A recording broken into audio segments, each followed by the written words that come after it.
whiskey from Frank.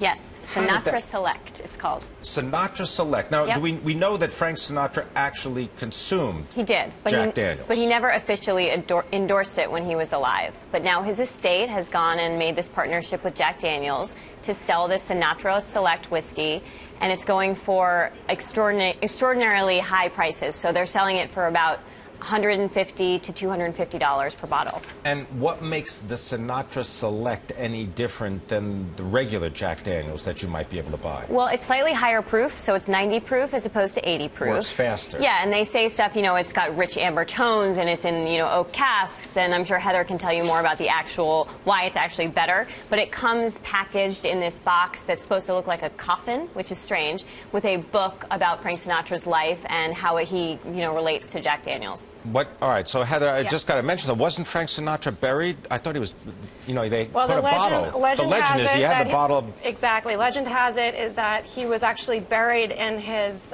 buried with a flask of Jack Daniels. Right. And we know that he loved it. He toasted on stage with it. He was actually introduced to it by Jackie Gleason in the late 1940s in New York City. So he was a huge fan of Jack Daniels. What makes it also special, besides the higher proof, is that they actually cut grooves into the wooden staves when they age that whiskey, giving the spirit more exposure to the wood, which they suggest will give it a smoother character. And what do you think? You think people are going to be ordering this at the Flatiron Room? I think people are going to go crazy for it because limited editions are just so extremely popular and in demand now. They're going to run out of it, I would think. But I think also part of this is a move to give a halo effect to Jack Daniels' core range, too. Is the connection to the celebrity that important when it comes to this special status?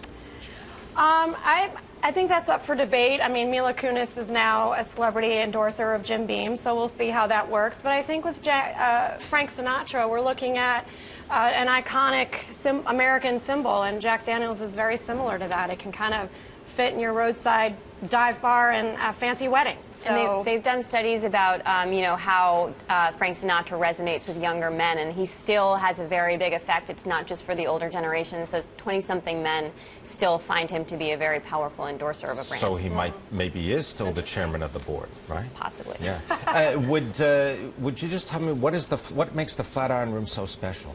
I've never been to the Flatiron Room, so Heather will have to tell you.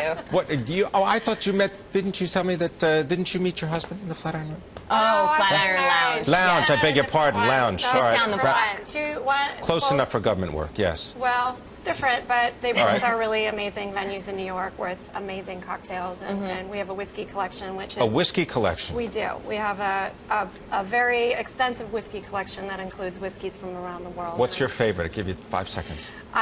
Whiskey is an occasion, and that will be a whole other conversation. How about that?